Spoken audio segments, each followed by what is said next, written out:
صدای انجیل تقدیم می کند. درود بر شنوندگان ارجمند. این صدای انجیل است، تنها صدای راستی و حقیقت که از ازل بوده و تا ابد خواهد بود. برنامه‌های ما همه روزه و در همین ساعت از رادیو روی امواج کوتاه پخش می شود. شما می توانید از طریق شبکه‌های اجتماعی فیسبوک، گوگل پلاس و یوتیوب با تایپ فارسی رادیو صدای انجیل با ما در تماس باشید. آدرس ایمیل ما از این قرار است: radioenjil@gmail.com. تکرار می کنم، آدرس ایمیل ما radioenjil@gmail.com و تلفن تماس ما 201 616 920 1791. تکرار می کنم، 201 616 920 1791. از شما دعوت می کنیم که به برنامه این ساعت صدای انجیل توجه فرمایید.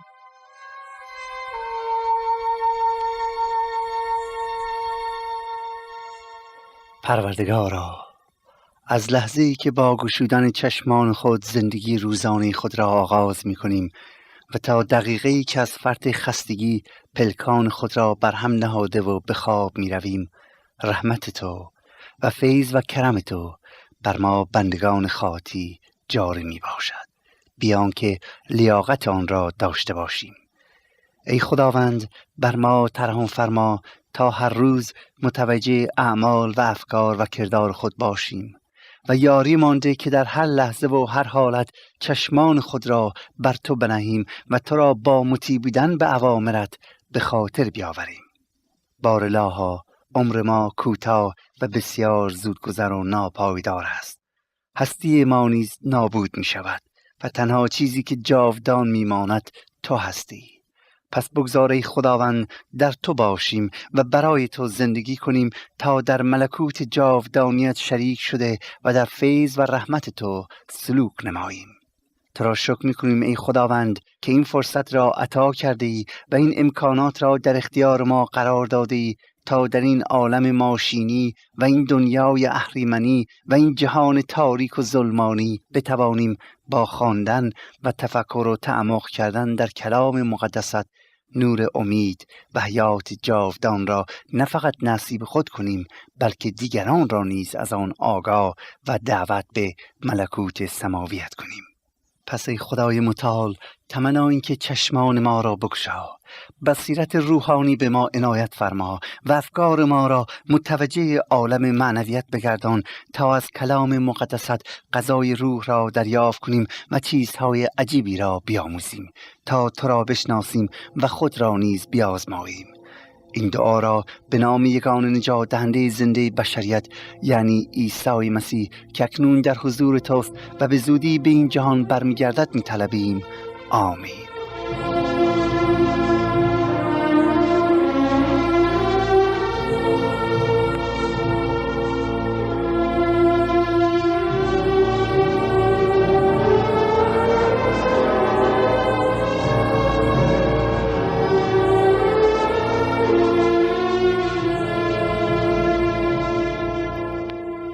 زندگی و تعلیمات عیسی مسیح، اقتباس از انجیل مقدس به قلم حضرت لوقا، برنامه‌ای از صدای انجیل.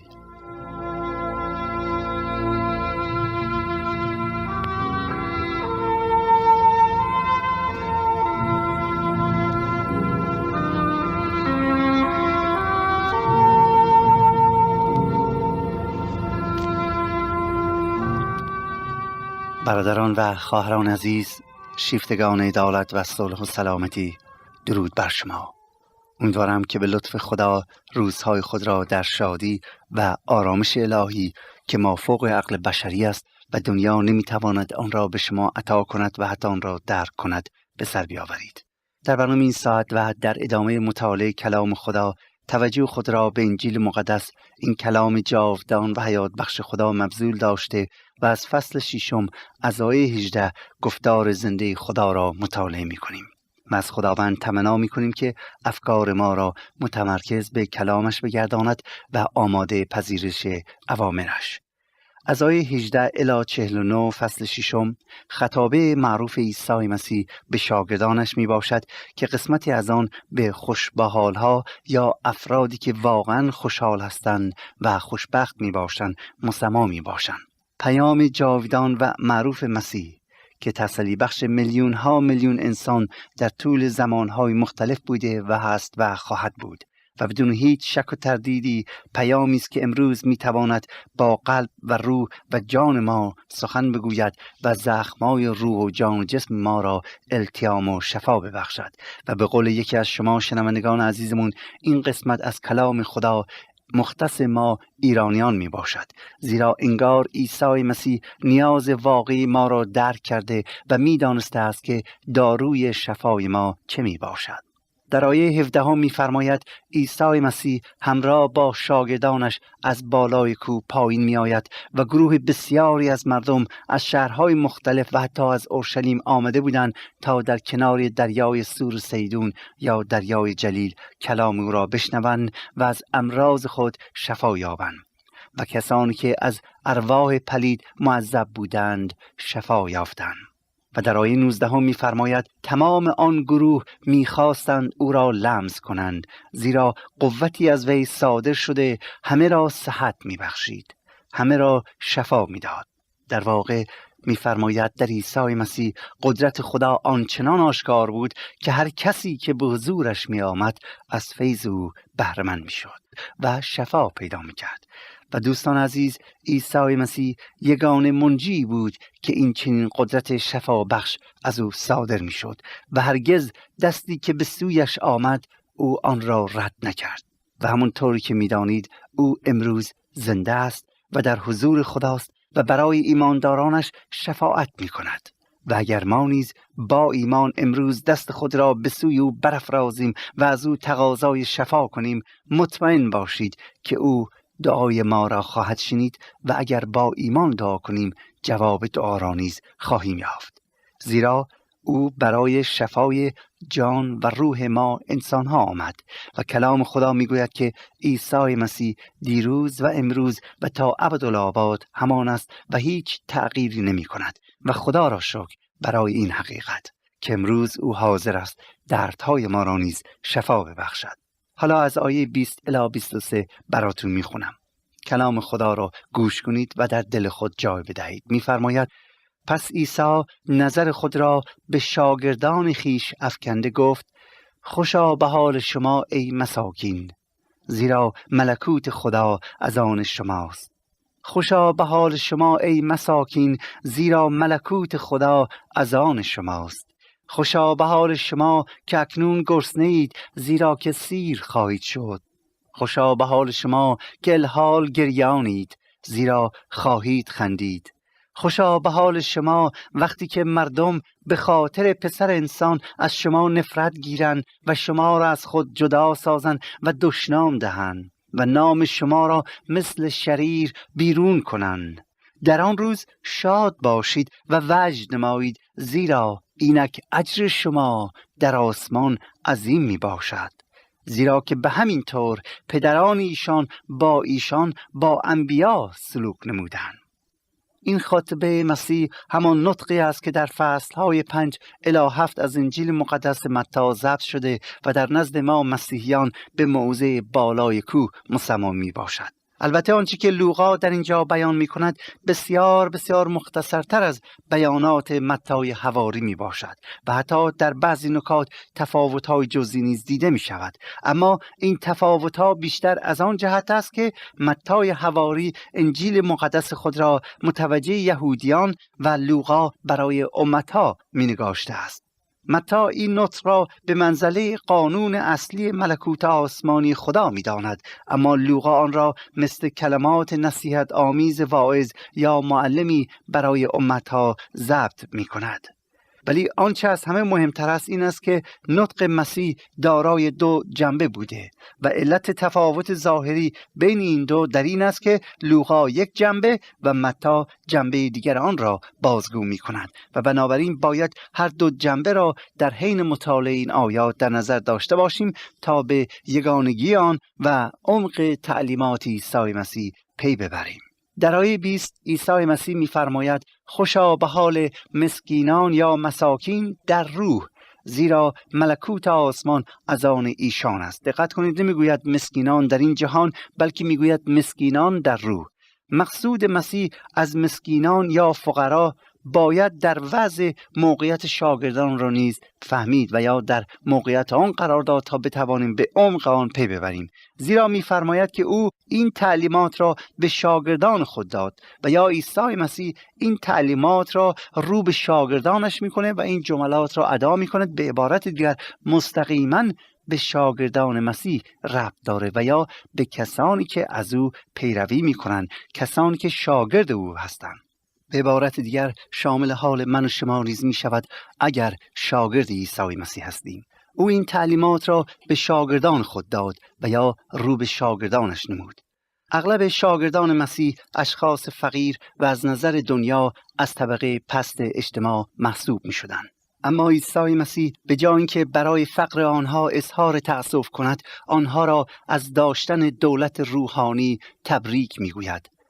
البته کلمه فقیر را نیز میتوان فقیر در روح تعبیر کرد که در این صورت عیسی مسیح وعده میدهد که این فقر روحی از بین خواهد رفت. یعنی اگر ما با او باشیم، او نیازهای روحانی ما را برطرف می کند و آب حیات را در قلب ما جاری می سازد تا همیشه ارتباط معنوی را با خداوند داشته باشیم. ملکوت خدا یعنی جایی که فقط خدا حکمرانی می کند و شیطان به آن راهی ندارد. شاگردان مسیح به خاطر ایمان آوردن به عیسی مسیح که پادشاه است اکنون داخل ملکوت سماوی شدند و مالک نجات و حیات جاودانی گردیدند و در حقیقت این فقیران دنیوی اکنون بسیار دولتمند شدند، زیرا ورثه خدا و هم ارث با مسیح هستند. در آیه 21 مسیح گرسنگان یا ایمانداران را خوشبخت می‌خواند.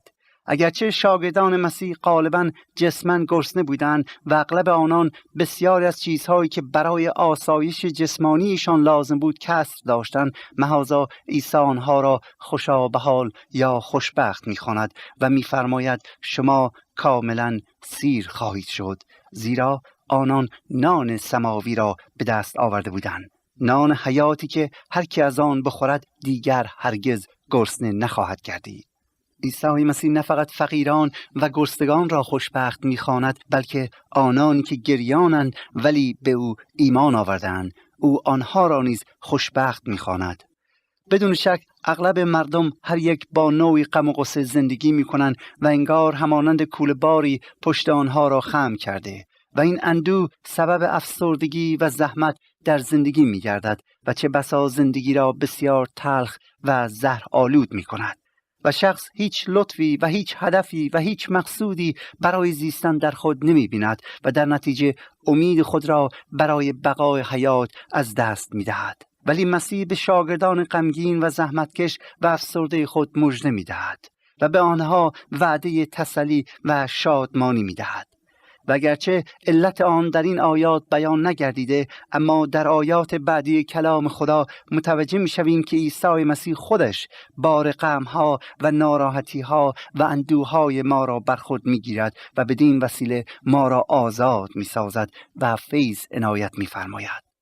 اما این تسلی و این شادمانی و این برکات جاودان و این ثروت معنوی که نصیب ایمانداران می‌گردد، مسئولیت‌های ریز برای ایمانداران به بار می‌آورد.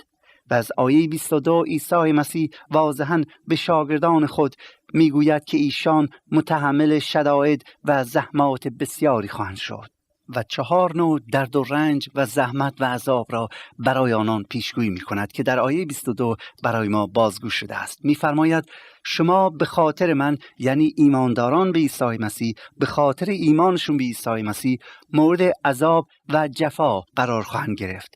نوع اول این تنفر و یا جفا همان تنفر عمومی خواهد بود که مردم از مسیحیان خواهند داشت.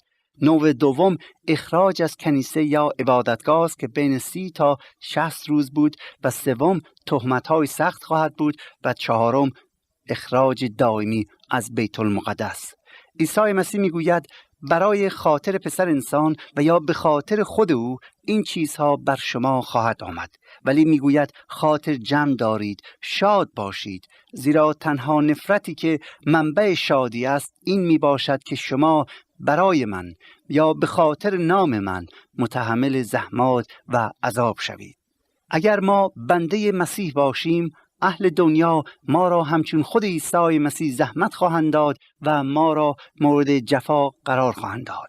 در انجیل یوحنا فصل اول میگوید که جهان او را یعنی عیسی مسیح را رد میکنه، نمیپذیره، زیرا آنان تاریکی را بیشتر از نور دوست دارند، از آن رو که اعمالشان بد است. و حالا مسیح در واقع به من و شما میگوید که شما که پیروان من هستید، شما که نور عالم محسوب میشوید، شما که میخواهید پاک و مقدس زندگی کنید، شما نیز مورد نفرت مردم این جهان، یعنی کسانی که در تاریکی معنوی هستند، قرار میگیرید. چرا؟ چون آنان تاریکی را بیشتر از نور دوست دارند، زیرا اعمال بد آنان وقتی در برابر نور قرار میگیرد آشکار میشه و در نتیجه نمیخواهند بپذیرند که خطاکارن و یا در گناهن، نمیخواهند قبول کنند که گناهکارن، پس سعی میکنند که نور را تاریک کنند، خاموش کنند، از بین ببرند تا گناهانشون آشکار نشود.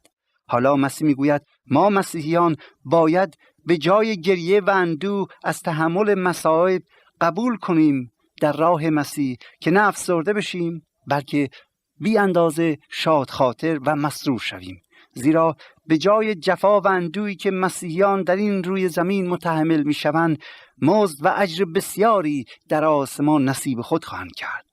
و سپس برای اثبات گفتار خودش از گذشته نمونه می گیرد و به شاگردانش می گوید که زیرا به همین طور پدران ایشان با انبیای خدا رفتار کردند. مقصود از پدران ایشان همان ابا و اجداد اسرائیلی ها می باشد، زیرا قوم بنی اسرائیل اغلب انبیا و رسولانی که خدا فرستاد زحمت داده و عذاب رسانیده و حتی کشتند. بنابراین زحمت دیدن و به قتل رسیدن، جفا تحمل کردن برای پیروان مسیح مایه افتخار و علامتی است برای مسیحیان که آنها به سلسله انبیا مربوط می باشند، یعنی درست همانند انبیا مقبول پسند خدا و عزیز خدا هستند.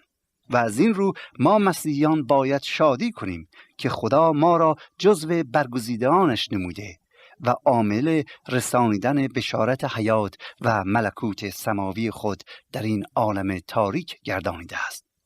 پس از اینکه مسیح این سخنان را به شاگردان و ایمانداران خود فرمود و آنها را خوشبخت میخونه، از آیه 24 روی خود را به مردمی که ایمان نیاورده‌اند میگرداند و به جای خوشبحالها آنان را توبیخ میکند و اعلام میکند که عواقب وخیمی در انتظار آنها میباشد. به آیات انجیل مقدس توجه فرمایید که خدمتتون میخونم. از آیه 24 الی 26 براتون میخونم. میفرماید: لیکن وای بر شما ای دولتمندان، زیرا که تسلی خود را یافته اید. لیکن وای بر شما ای دولتمندان، زیرا که تسلی خود را یافته اید. وای بر شما ای سیر شدگان، زیرا که گرسنه خواهید شد. وای بر شما که الان خندانید، زیرا که ماتم و گریه خواهید کرد. وای بر شما وقتی که جمیع مردم شما را تحسین کنند، زیرا همچنین پدران ایشان با انبیای کذبه کردند. وای بر شما. دوستان، در این آیات می‌بینیم که عیسی از گفتن خوشبحال‌ها به وای بر شماها روی می‌آورد. لغت وای فقط توبیخ را نمی‌رساند، بلکه حس ترحم مسیح را نیز در اینجا آشکار می‌کند. یعنی در عین حالی که مسیح در اینجا دولتمندان و مقام پرستان و زوردستان و زرپرستان را توبیخ می‌کنه، در همان حال از آنان دعوت می‌کنه که توبه کنند و راه و طریق خود را راست نمایند. اول رو به دولتمندان کرده و میگوید وای بر شما دولتمندان، یعنی به کسانی که فقط چشم و دلشون به پول و ثروت دنیوی دارن، کسانی که فقط خداشون دنیاه، مادیاته. میگوید اگر دلتون روی گنج و مال دنیا می باشه، در نظر خدا شما بسیار بسیار فقیر هستید، گدایید، هیچی ندارید. نه دوستان، در اینجا اشتباه نکنید.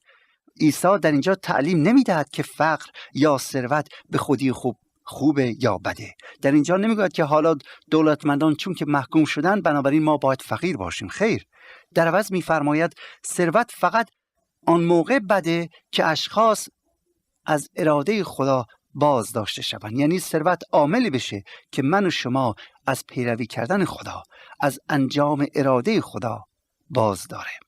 میگوید ای ثروتمندان، ای شما که تسلی و اعتمادتون بر مادیاته، تنها به تسلی و برکتی که دارید همون چیزهایی که از اموال این دنیا به دست می آورید و اینها برای کسی که می خواهد بمیرد در حقیقت تسلی خیلی ناچیزیه، یعنی بسیار بی‌ارزش می باشد. عیسی مسیح در آیه 25 تعلیم می دهد که چیزهای دنیوی هرگز نمی تواند گرسنگی روحانی را، آن آتش معنوی را برطرف سازد. و اگر آدمی فقط در پی سیر شدن در امور دنیاوی است، هرگز موفق به رفع گرسنگی معنویش نخواهد شد. و سپس رو به افرادی که به فکر عالم معنویت نیستند می کند و می گوید شما روزی ماتم و گریه خواهید کرد، زیرا یک روز متوجه حماقت خود خواهید شد و آن وقت گریه و ماتم خواهید نمود. در آیه 26 در حقیقت با عکس آیه 22 روبرو می شویم. همونطور که مسیحیان در موقع جفا دیدن باید شاد باشند، به همان نحو نیز وقتی همه کس مدح آنها را نماید باید عزاداری کنند، زیرا اگر مردمان دنیا پرست، مردمان خودخواه آنها را تمجید نمایند، واضح است که آنها اصولاً با سایر مردم دنیا تفاوتی ندارند و اگر همرنگ جماعت باشند مقبول اجتماع خواهند بود، اما نه مقبول خدا.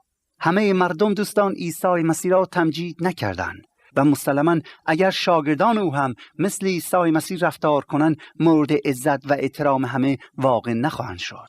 در عوض انبیای کذبه یا پیامبران دروغین یا کسان که خودشان میگویند پیامبرند و یا رسول خدایند، آنها میتونن مردم رو خوشنود سازند، هم رنگ جماعت باشند، ولی نمیتوانند خدا را خوشنود سازند.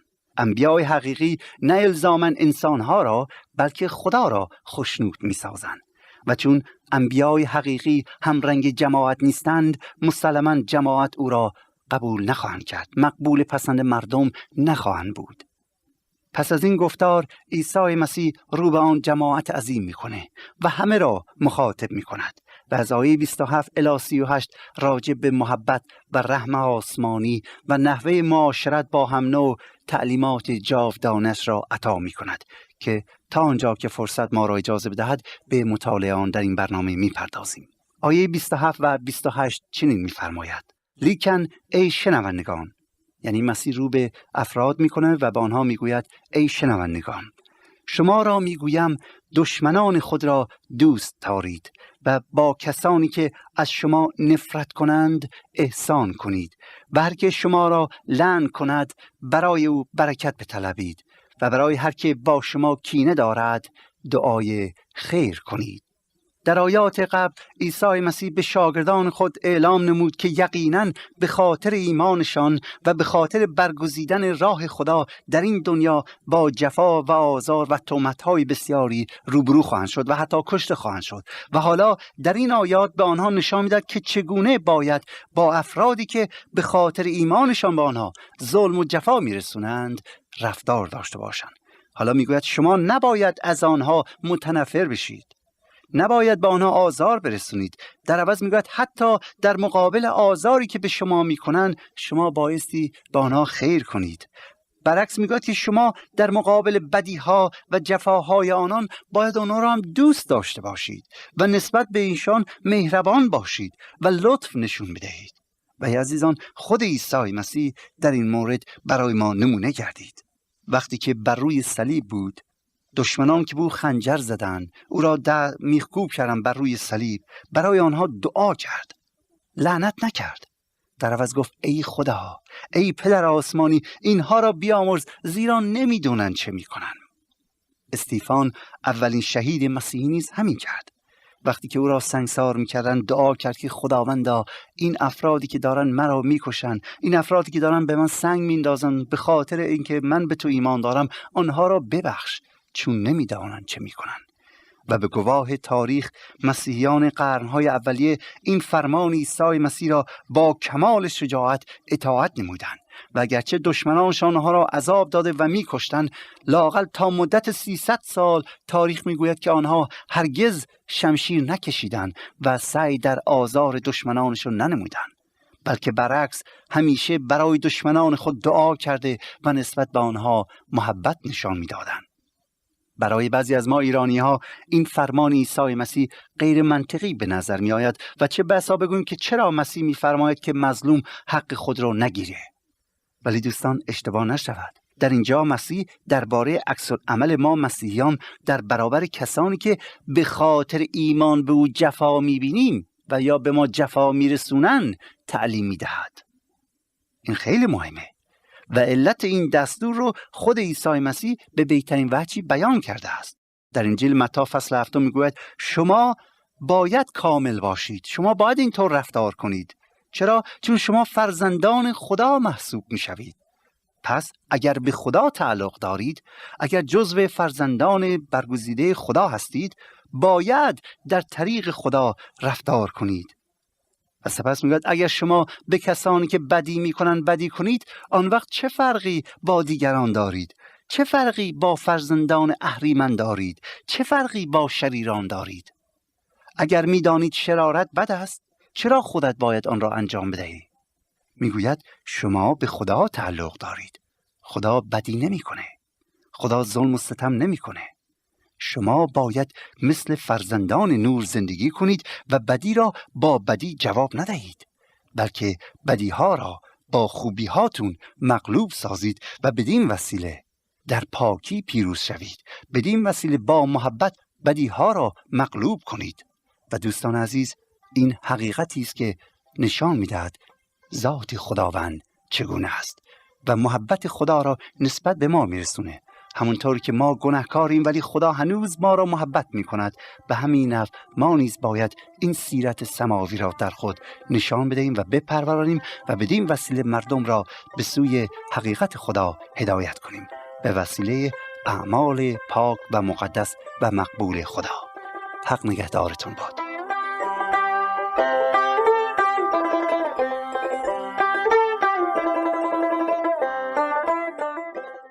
آنچه شنیدید برنامه‌ای بود از رادیو صدای انجیل.